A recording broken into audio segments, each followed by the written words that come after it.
आदरणीय प्रधानमंत्री मोदी जी ने वर्ष 2047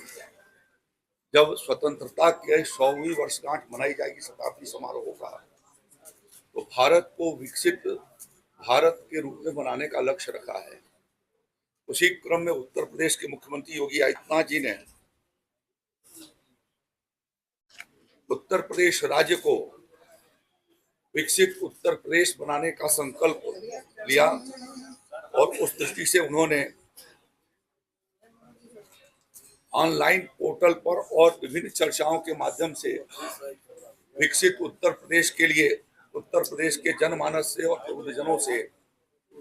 विशेषज्ञों से, वैज्ञानिकों से, प्रगतिशील किसानों से उसके बारे में सुझाव उन्होंने मांगे हैं और उसके संदर्भ में सभी मंडल मुख्यालयों पर, जनपदों में और विभिन्न संस्थाओं में विचार मंथन के कार्यक्रम प्रारंभ हुए हैं। और उसी क्रम के भीतर लखनऊ में 17 तारीख को इंदिरा गांधी प्रतिष्ठान में प्रातः 10 बजे से विकसित उत्तर प्रदेश, विकसित कृषि, इस संदर्भ में एक मंथन का कार्यक्रम यहाँ पर प्रारंभ किया जाएगा। आप अवगत हैं कि उत्तर प्रदेश के भीतर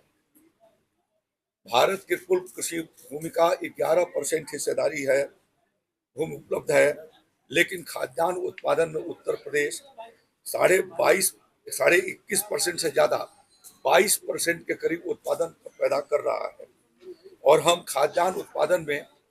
देश में पिछले 7 वर्षों से लगातार सर्वप्रथम स्थान पर है और गत वर्ष 737 लाख मीट्रिक टन खाद्यान्न का उत्पादन उत्तर प्रदेश के सरकार के डबल इंजन की सरकार के प्रयासों और किसानों के जागरूकता के कारण संभव हो पाया है।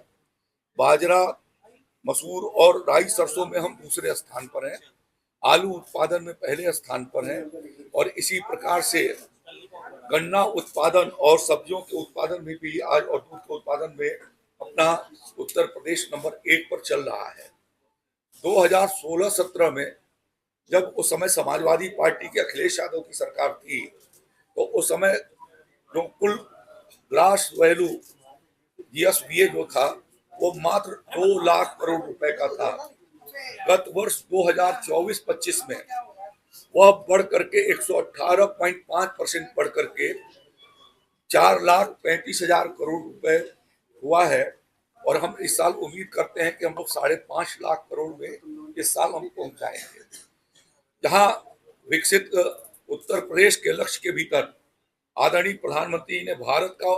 $12 ट्रिलियन इकोनॉमी बनाए जाने का लक्ष्य रखा, वहीं पर उत्तर प्रदेश के मुख्यमंत्री योगी आदित्यनाथ जी ने 6 ट्रिलियन इकोनॉमी उत्तर प्रदेश बनाने का उन्होंने लक्ष्य रखा। उसमें से $1 ट्रिलियन एग्रीकल्चर सेक्टर की हिस्सेदारी होगी। उस दृष्टि से हम लोगों ने जो देखा है कि जो किसानों के पास जो चुनौतियां हैं, उन चुनौतियों के साथ उनको जागरूक कर उत्पादकता को बढ़ाए जाने के लिए समय से फर्टिलाइजर को उपलब्ध कराना और उसके साथ साथ उनके बीच में टेक्नोलॉजी का इस्तेमाल करके खेती को सरल बनाया जाना। इसी प्रकार से जो सीमांत और लघु किसान हैं, उनके क्लस्टर बना करके क्लस्टर का भाव प्रेरित करना, क्योंकि छोटी जोत की खेती कम लाभप्रद है और बड़ी जोत में लागत भी कम होती है और पैदावार की गुंजाइशें भी ज्यादा बढ़ती हैं। इस नाते क्लस्टर अप्रोच को भी विकसित किया जाना और साथ साथ में जलवायु जैसे क्लाइमेट चेंज हो रहा है, तो उसके अनुरूप उन क्लाइमेटिक जोन के भीतर उन प्रकार के फसलों को विकसित किया जाना और साथ साथ में प्रोटेक्टिव फार्मिंग को, खासतौर पर सब्जियों और फलों की दृष्टि से संरक्षित खेती को आगे की ओर बढ़ाया जाना। और उत्तर प्रदेश के भीतर 12 लाख हेक्टेयर के करीब बंजर ऊसर जमीन है,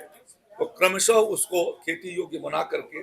और किसानों को पट्टे पर उपलब्ध कराया जाना, जिससे के माध्यम से हम खेती बाड़ी उसके बीच में बढ़ा सकें। इसके साथ साथ उन्नत सीड प्रमाणित बीजों की उपलब्धता के लिए हम लखनऊ में एक सीड पार्क तैयार कर रहे हैं, चौधरी चरण सिंह के नाम पर। राज्य के भीतर 5 सीड पार्क और हम लोग तैयार करेंगे और उसके क्रमशः तैयार करते जाएंगे, जिससे कि उत्तर प्रदेश बीज उत्पादन की दृष्टि से भी वह एक महत्वपूर्ण प्रदेश हो सके और अपने किसानों को बीज उत्पादन की ओर प्रेरित करके उनको अच्छी आमदनी हम दिला सकें। उस दृष्टि से उसका प्रयास करना, निर्यात और संवर्धन के दृष्टि से भी हम लोग प्रयास करेंगे। और इस दृष्टि से अभी जैसा मैंने आपको बताया कि 17 नवंबर को 10 बजे से इंदिरा गांधी प्रतिष्ठान में हम लोगों ने एक इसके ऊपर कार्यशाला, एक दिवसीय कार्यशाला रखी है। और उस कार्यशाला में हमारे मुख्य सचिव, कृषि उत्पादन आयुक्त और विभिन्न विभागों के प्रमुख सचिवों के साथ साथ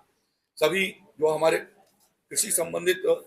हमारे कुलपति हैं और पशुपालन के कुलपति हैं, वो सारे, और जितने आईसीआर के इंस्टीट्यूट हैं, 10 इंस्टीट्यूट उत्तर प्रदेश में हैं, विभिन्न प्रकार के उनके डायरेक्टर्स और 89 कृषि विज्ञान केंद्र हैं, उनके साइंटिस्ट, चीफ साइंटिस्ट और निदेशक कृषि विभाग और जितने भी हमारे निदेशक हैं अन्य, उनको सब, और अवकाश प्राप्त भी ऐसे वैज्ञानिक जो उत्तर प्रदेश में निवास करते हैं या विभिन्न हमारे डायरेक्टर्स जो उत्तर प्रदेश में निवास करते हैं, उनको भी उसके भीतर बुलाया जा रहा है।